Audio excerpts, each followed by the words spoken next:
Good morning. Welcome to the world news of salmon farming for the 1st of August. No, the salmon tax is not earmarked for kindergarten pricing, Vedum. Norwegian Finance Minister Trøndelag Vedum SP has announced a reduction in daycare prices starting today, attributing this benefit to the revenue from the newly introduced aquaculture tax.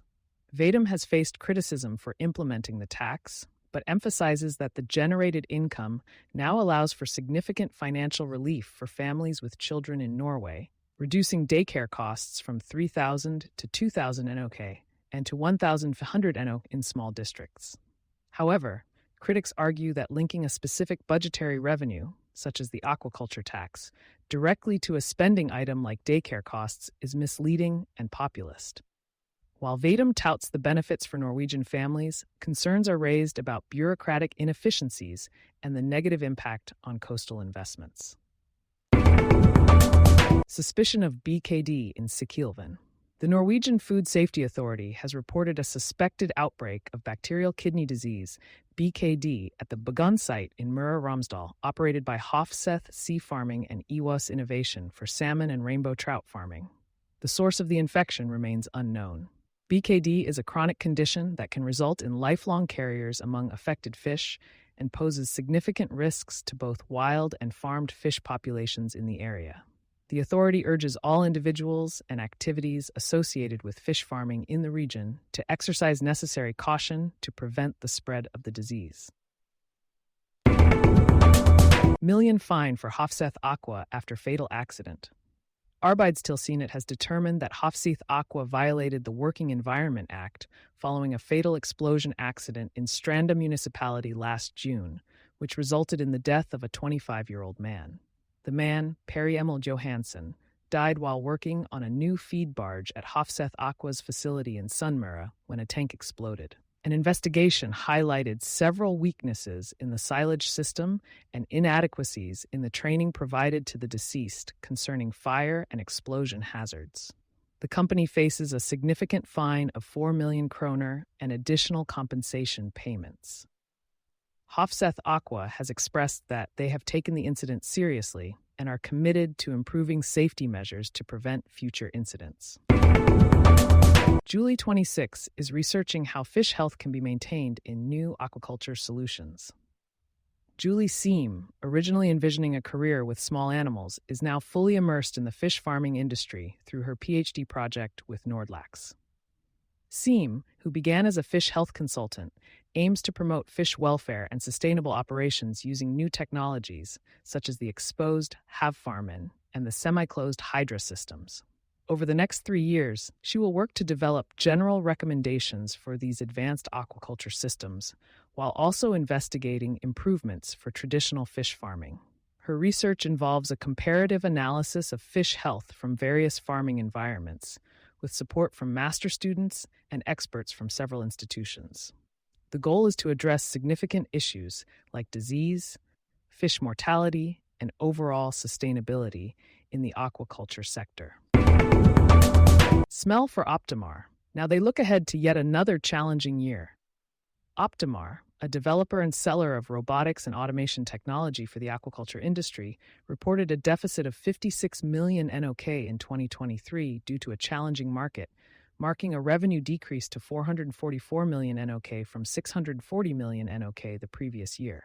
Factors such as heightened inflation, increased interest rates, uncertainties related to resource rent tax in the aquaculture sector, and fluctuations in fish quotas negatively impacted demand, causing delays or cancellations of various projects.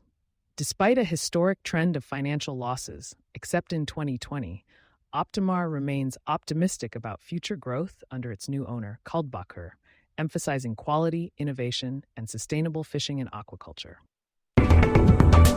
No, the salmon tax is not earmarked for kindergarten pricing, Vedum. Finance Minister Trøndelag Vedum has announced a reduction in kindergarten fees starting from August 1st, attributing this price cut to the newly introduced aquaculture tax. Despite criticism for this tax, Vedum claims it provides financial relief to Norwegian families by funding other state expenditures. He reiterated that increased income from this tax has created more fiscal space, which benefits all families with children in Norway. However, critics argue this is mere tax populism and question the direct linkage between specific tax revenues and expenditure items. They point out that the tax doesn't fund other critical areas like healthcare or infrastructure. An associated bureaucratic council, the Norm Price Council for Salmon, epitomizes the growing costs and inefficiency of an expanding public sector. Vedum's party, traditionally advocating for farmers' subsidies, faces scrutiny over halted coastal investments worth significantly more than the annual revenue projected from this tax. Walking from Previwo to pure salmon. Ragnhild Hansche Olsen, a fish health biologist, will begin a new position on September 1st and is eager to adapt technology to benefit the fish.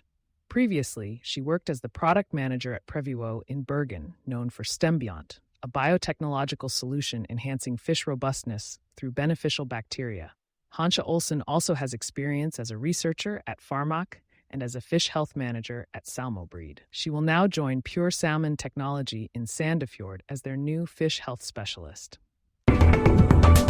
Suspicion of ISA in Trøndelag. SalMar begins culling at facility with 750,000 fish. The Norwegian Food Safety Authority reported a suspicion of infectious salmon anemia, ISA, at the Bondoya site, owned by SalMar, in Nærøysund municipality, Trøndelag.